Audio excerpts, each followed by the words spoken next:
we're trying to get a hold of the panelists this morning on the newspaper review. Still trying to keep touch on the same. But let's proceed as we take a look at some of the key stories that have been covered in these newspapers. We'll be taking a look at the Standard newspaper and the People Daily, where the COVID-19 billions, the government says that it has pumped billions to fight COVID-19, but health workers say they are risking their lives handling, of course, patients without sufficient personal protective gears or equipment. Where is the cash that has been set for that? Captured on page 4 and 5. I think it's a question that has been asked by many amid, of course, talks or allegations of corruption deals within the Ministry of Health and also, of course, in government in regards to how best they're dealing with COVID-19. The donations that have come from different parts of the world, the EU itself, even the donations of the kits actually from Jack Ma, still not so clear as to where they are, and something that raises eyebrows as to how much the government is indeed committed and how many, of course, individuals within the government are willing to see this fight a successful one, as captured on page 4 and 5. And set to fail, President Uhuru Kenyatta's multi-billion court rules, as of course special repeats highlights the Huduma number of transport and affordable housing and the Big Four agenda at large are projects that have been marred by legal hurdles and tussles as it stands, and of course captured on page 2 and 3 of the Standard newspaper, expounded some more on that. And crossing over to page 11, Papa Shirandula buried as cases shoot to 13,771. Those are the current cases that we have, COVID-19 cases reported. And the curse of Kenya, betrayal from holding political rallies, right, of course, and parties, and selective enforcement of the law. Politicians and cabinet secretaries are behaving badly as pandemic ravages the country. We'll be looking at that, delve deep into that later on the discussion, captured on page 6 of the Standard newspaper. Those are the key stories that we have right here on the on the Standard newspaper. And also take a look at the front page of the People Daily, which is actually what we have some more expounded. And Uhuru makes Kalonzo Karua senior counsel. Page 2, as you can see, the faces of some of the people who've been made senior counsels right there: Philip Murgo, Amolo Nyaoga, Kilukumi, and many more. There are 24 of them. And the question we asked this morning is just how legit was this appointment or this, of course, conferring. So we'll be discussing that later on also on the broadcast as we proceed. But it is captured extensively on page 2 of the People Daily. And I feel just fine after testing positive. That is Jeff Koinange on COVID-19 test. Renowned journalist right here in the country, works with the Royal Media Services, has come out to, and reveal to tell the people about his COVID-19 status, says that he was tested positive, but of course depicting a symptomatic, like really on a asymptomatic basis, so that he's not been able to experience the symptoms of COVID-19. And of course everyone wishes him well as he continues to call upon us to be vigilant. Captured on page 4 extensively of the People Daily, even as we take a look at the numbers as they stand right now: 13,771, as we have said right here. And these are the total number of COVID-19 cases so far since we registered the first case. And this is as of yesterday's address. 5,616 have recovered so far, which is some good news right there. 238 deaths so far have been registered. And 418 cases were tested yesterday, tested positive in the last 24 hours, as of course captured right here from 2,406, 361 samples. That is the number of total samples that have been tested so far right here in the country. And the cases as per counties as captured right here, we now have almost all the counties having recorded a case each, or at least a case. Nairobi has the numbers right there: 8,036, Mombasa 1,841, Kiambu, Kajiado, Busia. All these counties have at least cases of COVID-19. And remember this meeting that President Uhuru Kenyatta has set on Friday to see to it that they evaluate the performance of the counties in how best we've been able to deal with COVID-19. And the impact still of coronavirus, members of parliament offices shut and employees ordered to work from home in movement to check spread of coronavirus, as Speaker Muturi bans committee meetings and advises legislatures to hold virtual deliberations, captured on page 4. The biggest question is, I thought this would have been the case from the word go, but of course we know members of parliament considered as essential caregivers or service providers. So this made the reports that have been recorded. The Speaker, that is Justin Muturi, says that I hereby further direct that all committee sittings are suspended until Tuesday, 28th of July. That should be next week, raising a picture of how tough times are and how COVID-19 has hit even the government offices as it stands right now. Remember, also State House was not left out of this, Treasury itself and all these other offices. And bringing the question as to how much we are prepared as a country in dealing with COVID-19. Coming to page 2, Uhuru confers senior council status on Kalonzo, and 23 others, like I said, will be delving deep into understanding this. This even has helped invites applications for 2020-2021 programs amid the stalemate on matters education as it stands today. The Higher Education Loans Board has invited applications for first-time students in the 2020-2021 financial year. Undergraduate programs, you can take a hold of that, as we said, in as much as there's still a hullabaloo as to whether we should proceed and reopen institutions. The fact remains is that programs have to continue, and there you go. You can take advantage of that to apply. And Irate Youth Disrupt MCA's tour in Kirinyaga. Members of the Kirinyaga County Assembly Committee on Agriculture and Irrigation were forced to cut short their fact-finding tour in Mwea Irrigation Scheme after a group of irate youth stormed their meetings and caused chaos. The team had visited the expansive Rise Irrigation Scheme for a fact-finding mission after a group of farmers petitioned the Committee of a Water Distribution row, and begs the question as to just how much our politicians are flouting the COVID-19 rules and measures, moving around and conducting the meetings as though it's business as usual. And of course, this is pretty much unfortunate. That story that has touched on partial lockdown for Parliament as offices shut. I think this one is expounded extensively right here. And on the alleged cases of COVID-19 in Parliament, Speaker Justin Muturi says one of the affected members have been treated and discharged and is currently in self-isolation. The other case has also been attended to, and the member is now in stable condition in the general ward care. He says that he had deliberately given the information to reassure the public and dissuade the speculations that have been going on. Remember, from the word go, there were speculations that members of Parliament had recorded numerous cases of COVID-19, but of course the Speaker has disputed that. That story of Jeff Koinange, who says he feels just fine even after testing positive of COVID-19. And that's one that I had said also, that Uhuru and governors are set to review the status of COVID-19 preparedness at COVID-19, the way we're dealing with COVID-19, especially at the county level, and even as the virus has also struck all at the president's office, where a senior official tested positive on and is currently on self-quarantine.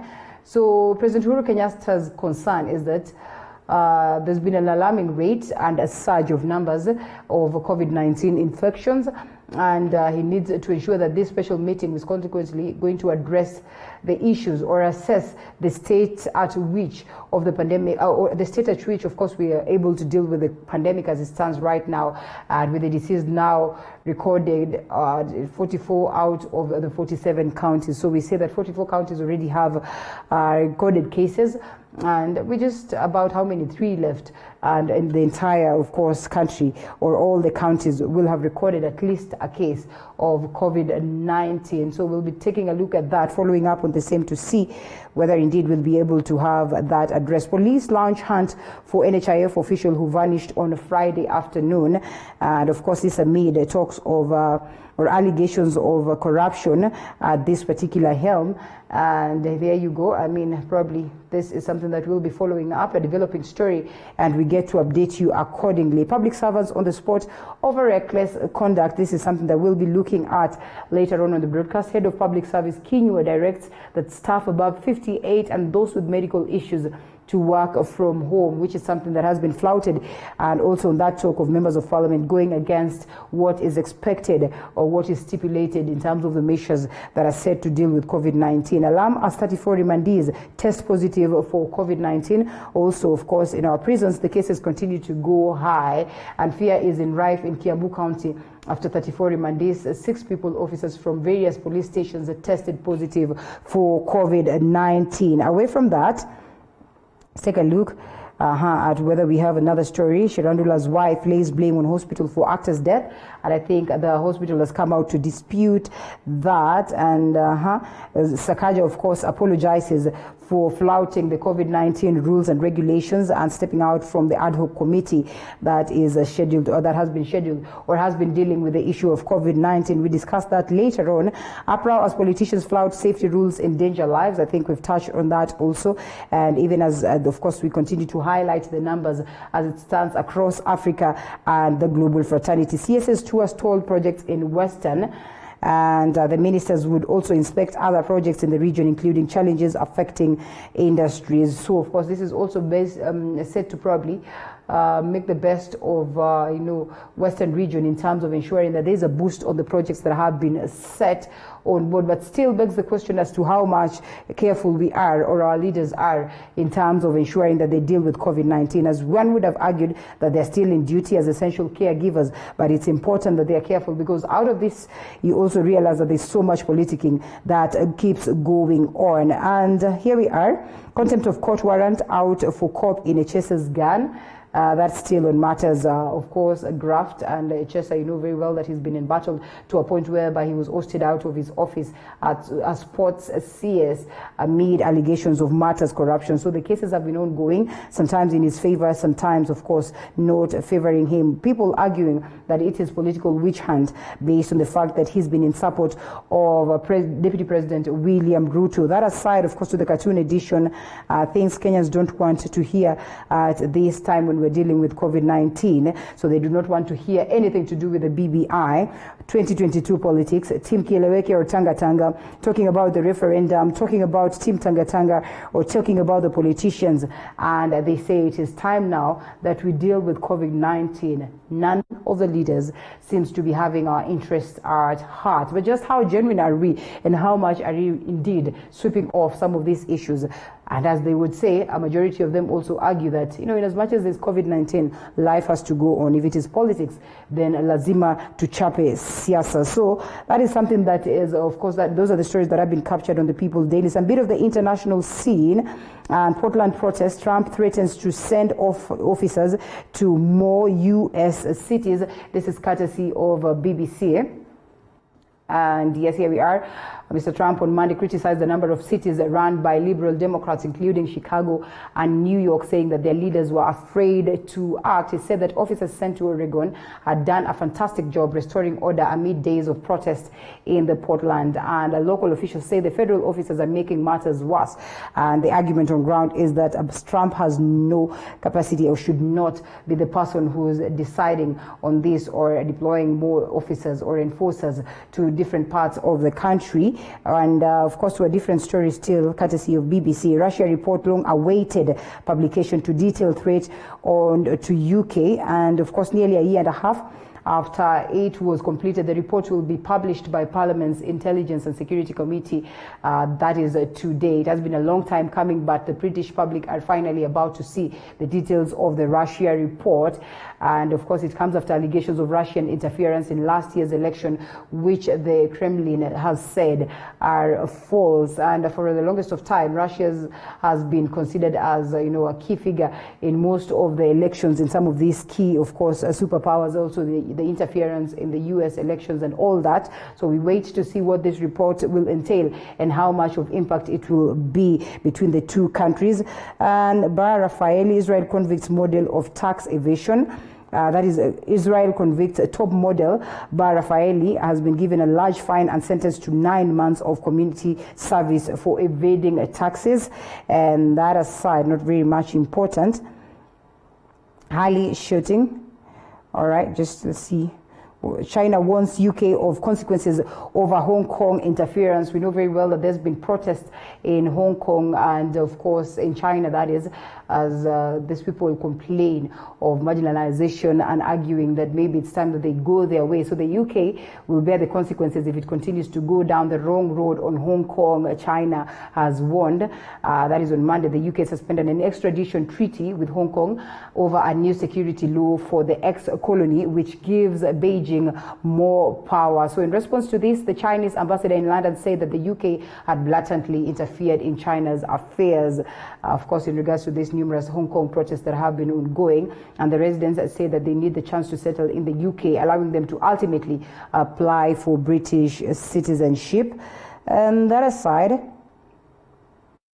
let's take a look at this other one. Yes, very positive. UK vaccine prompts immune response in trials, and early results indicate that Oxford University's COVID-19 vaccine is safe and triggers immune response. And we wait to see whether indeed this will come in handy. But the question at hand is just how much are the vulnerable, countries across the world able to access some of this vaccine at that point when, of course, it will be out and rolling and considered well in terms of addressing the issues or taming the COVID-19 spread, and also the cases right here in the country, the United Kingdom equally ordering numerous numbers for that particular matter, raising the question as to just how much the likes of Africa, the sub-Saharan Africa, is going to be able to access or hold their hand on this. But we wait to see whether indeed it will sail through. Once it sails through, indeed it's going to be a sigh of relief and hope, of course, and caution at this particular time when the world is dealing with COVID-19 across. And here you are, more like it, I think, some bit of African stories. Let's take a look at these. Egypt's parliament authorized the deployment of troops outside the country of Monday. This is on Libya, yes. Egypt's parliament approves a troop deployment to Libya, and move comes as Libya government and Turkey demand on end of foreign intervention in support of Commander Khalifa Haftar. We know very well that it's not been a peace at all in Libya, so we wait to see whether indeed this is going to come in handy to at least bring in some level of sanity. Deployment of officers down there. The parliament unanimously approved the deployment of these members of the Egyptian armed forces on combat mission outside Egypt's borders to defend Egyptian national security against criminal armed militias and foreign terrorist elements, in, of course, a statement that was captured. Of course, this trying to protect the regional's, balance and regional security. It is pretty much important because the case has been an issue across, this courtesy of African News. And I think on that very note, it's important that we call it Roundup. And of course, as we cross over to the next segment altogether, taking a look at the stories that I've talked about, we'll be taking a look at the conferment of 24 senior councils by President Uhuru Kenyatta. Take a look at how much our leaders have been defiant in dealing with COVID-19 set rules. And also we take a look at the status of COVID-19 right here in the country, and so much more after this break. Keep the messages coming and be on standby to make that phone call once we are able to loop in with the panel of the day. After this break, we'll be right back.